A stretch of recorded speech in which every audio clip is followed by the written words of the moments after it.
안녕하세요, 홍석준입니다. 자, 갑작스럽게 카메라를 좀 켰는데 혹시나 갑작스럽게 전달해드릴 이야기들이 있을까 싶어가지고 이 카메라랑 마이크는 항상 들고 다녔었는데, 자, 오늘 갑자기 전해드릴 소식이 있습니다. 테슬라가 갑자기 모델 3랑 모델 Y의 가격을 훅 낮춰버렸어요. 이게 무슨 일이야? 이게 자동차가 뭐 시가야? 안 그래도 테슬라는 이 자동차 가격표를 너무 훅훅 바뀌어가지고 시가냐 뭐 이런 얘기들이 많았었는데, 이번에야말로 확실해진 것 같습니다. 테슬라의 가격은 진짜 시가가 맞는 것 같습니다. 뭐 농담이고. 그래서 얼마나 내렸냐, 이 모델 3 퍼포먼스 같은 경우에는 940만 원을 낮춰서 5,999만 원의 가격표를 붙여버렸습니다. 아마 우리나라의 모델 3 퍼포먼스를 판 이래로 가장 낮은 가격표가 아닐까 싶은데 어마어마하게 많이 내렸습니다. 그리고 지금 제 눈앞에도 보이는데 이 모델 Y 주니퍼 가격도 모델 Y 후륜구동 버전 같은 경우에는 300만 원을 가격표를 내렸고요. 그리고 모델 Y 롱레인지 버전 듀얼 모터 버전 같은 경우에는 315만 원의 가격표를 내렸습니다. 그래서 이 모델 Y 후륜구동은 4,999만 원의 가격표를 붙이게 됐고요. 그리고 모델 Y 롱레인지 버전 같은 경우에는 5,999만 원의 가격표를 붙이게 됐습니다.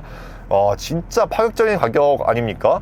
처음에 모델 Y 주니퍼가 나왔을 때도 꽤 합리적인 가격이라 그래가지고 많이 팔렸잖아요. 진짜 많이 팔렸습니다. 아까 눈앞에도 보였고, 요즘 주변에 보면은 모델 Y 주니퍼 샀다는 얘기들을 정말 많이 듣게 돼요. 많이 팔릴 수밖에 없는 게 가격표 괜찮아졌죠. 주행거리 더 늘어났죠. 테슬라라는 브랜드 상징적이죠. 게다가 이번에 모델 Y 주니퍼 나오고 모델 3 하이랜드 나오면서 하체 감각이 정말 탈만하게 바뀌었거든요. 사실 이 전까지는 조금 타긴 그랬어요. 차를 정말 많이 타는 입장에서 테슬라의 이전 버전들 같은 경우에는 하체 감각이 너무 단단해가지고, 그것도 좀 품있게 단단한 게 아니고 조금 좀 경박스럽게 단단해가지고 타기가 쉽지 않았는데, 이번에 모델 3, 모델 Y 신형 나오면서는 많이 바뀌었단 말이에요. 그래서 되게 많이 팔렸는데 이 가격표를 이렇게까지 낮춰 붙이니까 이제 본격적으로 테슬라가 더 많이 팔아보겠다, 이제 한국 시장 우리가 먹어버리겠다, 이런 흐름을 보여주고 있다는 얘기예요. 안 그래도 잘 팔리고 있는 차들의 가격표를 왜 내려붙여? 이 정도면 진짜 선전포고죠. 우리나라 자동차 회사들에 대한 선전포고라고 볼 수 있는 수준인 겁니다. 아마 현대차, 기아차, 아이오닉 5, EV6 진짜 긴장 엄청나게 할 것 같습니다. 그래서 이 가격표를 갑자기 왜 이렇게까지 낮춰서 붙이게 됐냐, 이게 중요한 이유일 텐데 몇 가지를 좀 생각해 볼 수가 있을 것 같아요. 일단 첫 번째로는 미국에서 이 트럼프가 전기차에 보조금이나 뭔가 혜택을 주는 거를 되게 꺼려하더라고요.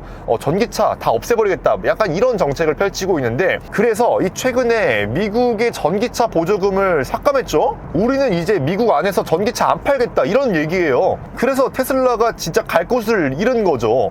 실제로 이런 흐름이 전 세계적인 흐름인 게 뭐냐면요, 얼마 전에 이 유럽에서도 독일을 필두로 해가지고 아주 상징적인 기후 정책 중에 하나였죠. 2035년까지 100% 전기차로 전환하겠다, 이런 선언을 꺾어버렸습니다. 그래서 이제 유럽 안에서도 상황만 맞으면, 배출가스 기준만 맞으면 디젤차도 팔 수 있는 여건이 다시 마련이 됐거든요. 그래서 전 세계적인 흐름이 이제 전기차보다는 하이브리드 차나 PHEV 차, 그리고 EREV 같은 거 있죠. 전기차는 전기차인데 엔진을 넣어가지고 좀 더 멀리 달릴 수 있게 기름을 때우긴 하는 그런 전기차들, 이런 것들 위주로 시장이 좀 개편되고 있는 흐름이었습니다.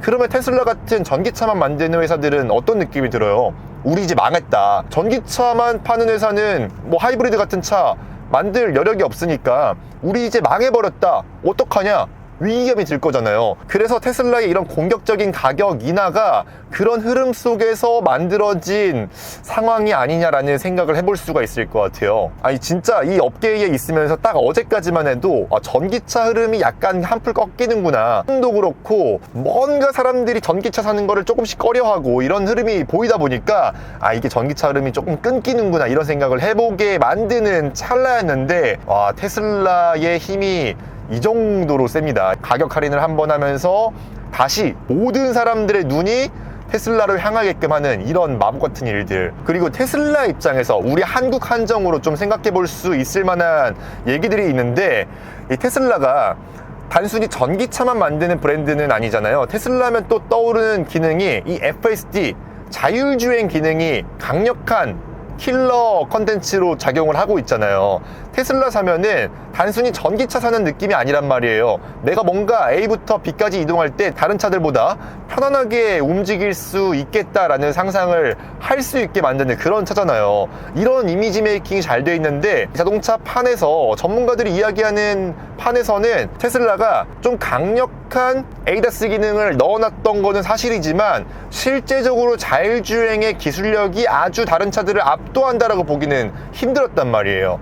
왜냐하면 우리가 라이다라는 거를 빠뜨리고서는 자율주행이 완성될 수 없다고 믿었기 때문인데, 이 라이다가 뭐냐면은 우리가 앞을 볼 때 이 2D로 보잖아요. 보통 사람도 눈이 두 개지만 앞을 보면은 이게 평면적으로 보이는 거예요. 우리는 3D 공간에 있지만. 그러니까 발생하는 문제가 뭐냐면은 이 카메라만으로는 원근감을 확인할 수가 없어가지고 앞에 차를 들이받을 수가 있다는 거죠. 근데 테슬라는 어때요? 카메라만으로 이 자율주행 기능을 활성화시키다 보니까 평면적인 이미지만을 가지고는 자율주행을 완성시킬 수가 없다는 게 이 업계의 판단이었습니다. 근데 우리나라에 11월 달에 갑작스럽게 FSD를 출시하면서 틀렸다라는 거를 증명해버렸죠. 근데 아무래도 이 카메라를 기반으로 해서 자율주행 기능을 활성화시키는 거는 맹점이 있어요.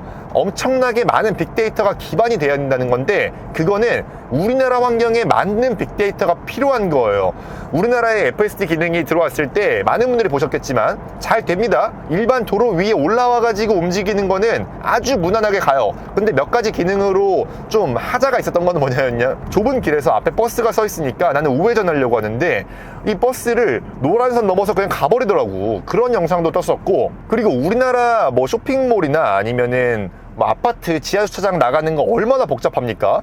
이거 제대로 출구를 못 찾아 나가는 모습들 많이 보였죠. 지하주차장 그냥 뱅글뱅글 돌고 있는 것들. 그리고 또 뭐 있었어? 그 고속도로에서 버스 전용차로로 훅 들어가 버리는 거, 그런 일들이 좀 비일비재했잖아요. 이게 다 빅데이터에 우리나라가 쏙 빠져있기 때문인데, 테슬라의 FSD 기능 뛰어난 건 이제 우리가 두 눈으로 확인했습니다. 앞차가 멈춰있으면 같이 멈추고, 사람이 있으면은 절대로 들이받지 않고, 그리고 차가 있으면 피해가는 것까지도 되게 거의 완벽한 수준으로 많은 빅데이터가 이제 안전하다, 자율주행을 잘할 수 있다라는 수준까지 온 것 같은데, 우리나라 도로 환경에 맞는 빅데이터는 아직 수집이 안 됐다라는 거죠. 근데 우리나라에 지금 FSD가 가능한 차들은 뭐가 있습니까? 뭐 모델 S 아니면 모델 X, 이런 것들 아주 1억이 넘는 비싼 테슬라들만 그 기능을 취할 수 있었잖아요. 이 흐름을 뭔가 모델 3나 모델 Y 같은 대중적인 차도 많이 보급을 시켜가지고 이 빅데이터를 훨씬 더 많이 수집하려는 의도가 보인다라고 볼 수 있을 것 같습니다. 그리고 이게 FSD 기능이 진짜 묘한 게 뭐냐면요, 원래 같으면은 우리나라에서 승인이 아직 안 나가지고 기능을 넣을 수가 없습니다. 이게 미국 차가 가지고 있는, 미국 브랜드가 가지고 있는 일종의 특혜 같은 건데, 이 기능 활성화된 차들 보면은 미국에서 수입된 차들만 가능하게 되어 있었잖아요. 이게 왜 그러냐면은 미국이랑 우리나라랑 자유무역협정 FTA가 발효가 돼 있기 때문에 가능한 일인데, 미국에서 인증받은 차는 우리나라에서도 그대로 갖고 와서 팔 수 있다는 그런 규정 때문에 이게 가능한 겁니다. 그래서 이 모델 Y 후륜구동 버전 같은 경우에는 중국 생산분을 가져오잖아요. 이런 거는 FSD 기능을 활성화시킬 수 있음에도 불구하고 못해요. 중국에서 가져오니까 이 규정에 위반되거든. 우리나라에서 아직 FSD 기능이 인증을 못 받았거든요. 근데 미국에서 만든 테슬라들은 그대로 그냥 FSD 기능 활성화되어 있는 상태로 우리나라에 가지고 올 수가 있는 거죠. 그래서 테슬라가 이번에 모델 Y랑 이 모델 3 퍼포먼스를 전격적으로 가격 인하시키면서 좀 보조금도 받을 수 있게 하고, 그리고 우리나라에서 보급량을 확 늘려서 이 데이터를 취하려는 것 같습니다. 근데 이게 사실 다른 자동차 브랜드들, 레거시 자동차 브랜드들 같은 경우에는 불가능한 일이에요. 자동차 가격을 이렇게 갑자기 훅훅 바꿔단다? 그리고 기능을 이렇게 갑자기 훅훅 뭐 뚫어준다? 열어준다? 이게 거의 불가능한 일인데, 테슬라만 가능할 수 있는 이유는 사실 우리나라에 들어와 있는 많은 자동차 브랜드들이랑 테슬라가 아예 결이 다르기 때문입니다. 일반적인 레거시 자동차 브랜드들이라고 한다면은 그 나라에 맞는 전략을 취하고 가격도 거기에 맞춰가지고 세밀하게 조정을 하고 거기에 얽혀있는 사람들이 많기 때문에 막 함부로 바꿀 수가 없어요. 빨리 바꿔봤자 올해에서 내년으로 넘어갈 때, 아니면은 신차가 나올 때, 아니면은 부품 명령이 나올 때, 이 정도 뿐입니다.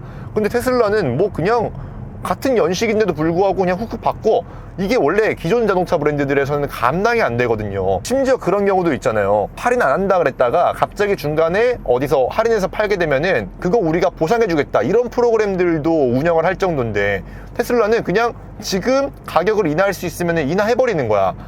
야, 이게 테슬라가 가진 유연성인가? 상당히 무섭다는 생각이 좀 드네요. 아무튼 오늘 이렇게 갑작스럽게 카메라 켜가지고 좀 테슬라 소식 전해드렸는데, 앞으로도 종종 이렇게 급하게 전해드릴 이야기들이 있으면은 전달해 드릴 테니까 좀 정제되지 않은 영상이더라도 좋아해 주셨으면 좋겠고요. 아직 구독 안 누르셨다면은 빠르게 이렇게 소식 전달해 드릴 테니까 바로 구독 눌러주시고요. 저는 또 다음 영상에서 뵙겠습니다. 감사합니다.